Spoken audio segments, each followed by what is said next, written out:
En 2022, je suis parti marcher à travers le Jura et les Alpes françaises. 1 mois et demi d'aventure, de joie, de difficultés et de souvenirs que je n'oublierai jamais. Dès la fin de cette traversée, j'ai réfléchi à quelle pourrait être ma prochaine grande aventure.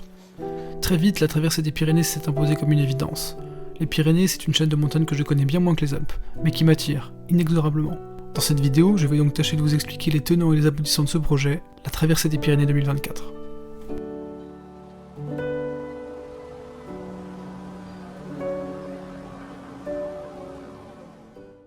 Bonjour à tous, j'espère que vous allez bien. Moi je vous préviens, je pète le feu là, le départ approche à grands pas. Je réalise pas encore bien là, je suis pas encore trop dedans, je sais pas pourquoi ça me paraît loin, mais pas du tout, hein. 1 mois et demi ça passe comme ça.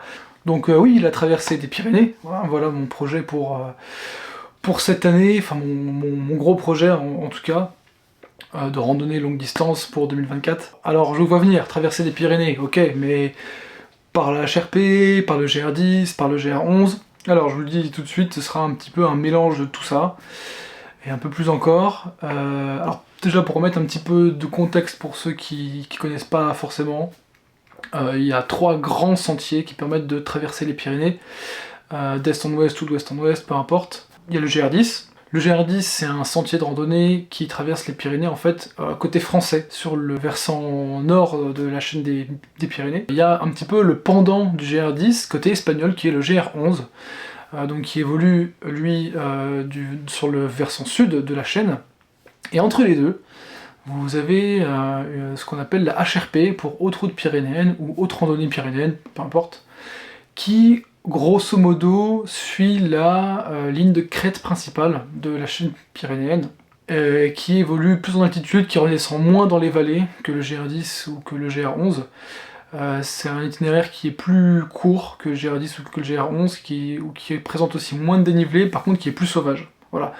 La HRP, c'est un peu un truc particulier dans le sens où il y a beaucoup de sections hors sentier, on évolue dans des zones qui sont plus isolées. Il faut être plus autonome puisque les villages, les possibilités de ravitaillement, etc. sont aussi plus rares que sur le GR10 que sur le GR11. Et pour la HRP, même s'il y a un topo et un itinéraire un peu originel qui avait été fait à l'origine par Georges Véron, qui est un randonneur spécialiste des Pyrénées, il y a tellement une multitude de variantes possibles et inimaginables, donc du coup on entend parfois dire qu'il y a autant de HRP que de HRpistes. Voilà, ça représente bien un petit peu l'esprit de cet itinéraire.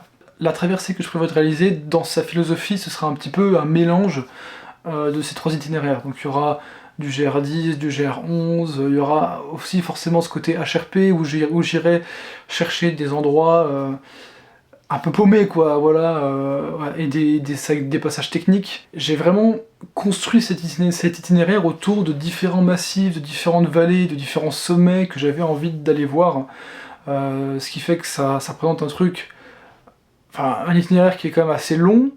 Je ne me fixe aucun objectif de temps, voilà, l'objectif juste c'est de kiffer en fait, c'est de profiter à fond, de me perdre un petit peu, de découvrir ce massif en profondeur, et de me laisser de me perdre quoi, de me perdre dans les montagnes et dans mes pensées. J'ai pas regardé beaucoup, même pratiquement aucune vidéo ou des reportages, des sites, des blogs, des photos. J'ai vraiment envie de découvrir un petit peu de but en blanc comme ça. Ça faisait très longtemps que j'avais pas été dans cette perspective et dans cette découverte vraiment un petit peu, je dirais pas totale, mais pas loin. Donc oui, sur cette traversée, je serai tantôt sur des GR, tantôt sur des petits sentiers de randonnée, et tantôt sur pas de sentier du tout en fait. Hein. Bon, ce qui est sûr, c'est que je ferai cette traversée en solitaire. En tout cas, je pars seul. Après, peut-être que je croiserai des personnes, mais voilà, l'idée c'est de la faire principalement en solitaire, en bivouac majoritairement. Je m'autorise bien sûr de temps en temps un petit hôtel, un petit gîte ou un petit refuge, mais ce sera majoritairement du bivouac. Je ferai cette traversée dans le sens est-ouest, c'est-à-dire de la Méditerranée à l'Atlantique. Voilà, je trouve ça beau, puisque pour la traversée Jura-Alpine en 2022, la Méditerranée en fait c'était mon objectif, hein, c'était ma destination. Et là, pour le coup, ce sera le point de départ, hein, ce sera le commencement. Voilà, je trouve qu'il y a une certaine continuité là-dedans. Voilà. Je partirai non pas de Banyuls, comme le GR10, mais du Cap Cerbère, un peu plus au sud, même si au début je vais retrouver le GR10 assez rapidement. Et l'arrivée est prévue à Hendaye, donc sur la côte atlantique, là pour le coup arrivée classique par le GR10. Alors après, je me suis fait des traces beaucoup plus précises j'ai divisé mon itinéraire en 5 grandes sections. La première section, je l'ai appelée Albert, Pyrénées catalanes et Canigou. Donc c'est une section un petit peu de mise en jambe costaud quand même, mais voilà, le relief, l'altitude monte progressivement. Voilà, altitude maximale, je crois que c'est de 2800 mètres. La deuxième section, là on rentre dans le vif du sujet. Je l'ai baptisé Pyrénées centrales Est. J'aurais pu l'appeler Pyrénées radiojoises aussi, enfin bref, voilà, peu importe. Donc là, c'est une section donc, qui me mènera de Beaulecaire à Bagnères de Luchon. Là pour le coup, voilà, on rentre vraiment dans la haute montagne, avec des sommets à plus de 3000-3100 mètres, avec des zones bien sauvages, des passages assez techniques, ça va être assez épique je pense. La troisième section que j'ai appelée Pyrénées centrales-ouest, que j'aurais pu appeler Hautes-Pyrénées par exemple, bon, voilà, me mènera de Bagnères de Luchon au col du Pourtalais. Section de la même trempe que la deuxième section, alors plutôt haute montagne avec des beaux passages sympas, des zones assez sauvages, assez isolées. Je pense que je vais en prendre encore plein la vue, je pense que ça va être assez dur aussi. La quatrième section que j'ai appelée Osso Larabelaga, elle me mènera du col du Pourtalais au Pic d'Ori, le dernier sommet à plus de 2000 mètres de toute la traversée. C'est une étape c'est une section un peu de transition. On diminue voilà, en altitude, mais on reste quand même dans un milieu vraiment de montagne avec des paysages qui ont l'air assez dingues. Et puis la cinquième et dernière section, ce sera celle du Pays Basque. Section donc plutôt de moyenne montagne, hein, avec des paysages plus collinaires, mais qui ne manquent certainement pas de charme, pour arriver à Hendaye, voilà, à l'Atlantique, et finir cette traversée. Ouais, quand je serai là, je serai bien content, je pense. Si tant est que j'y arrive, je touche du bois.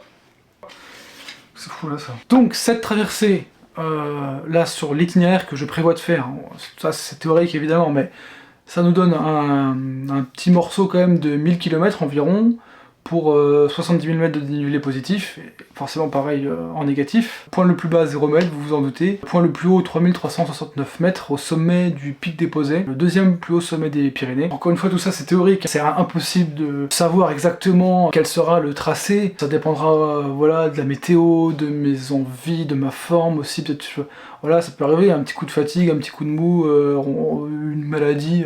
Donc je ne peux rien promettre sur l'itinéraire, hein, tant à vous qu'à moi-même. Mais voilà, grosso modo, on sera sur un truc de environ 1000 bornes. Alors voilà, c'est marrant parce que c'est un chiffre rond et tout, mais en vrai je m'en fous un peu, j'y vais vraiment pour profiter, pour découvrir cette chaîne de montagne de malade mental, lâcher prise sur plein de trucs, et me retrouver voilà, avec moi-même un peu comme ça avait été le cas sur la traversée Jura-Alpine. Le départ est prévu vers le 11-12 juin, pour une arrivée prévue globalement on va dire entre le 13 et le 19-20 juillet, voilà, je pense entre 30 et 40 jours. Ça va être un truc quand même assez sportif parce que j'aime ça. Maintenant je pense qu'on sera quand même sur un rythme un peu plus chill que sur le Tour des Écrins de l'année dernière par exemple.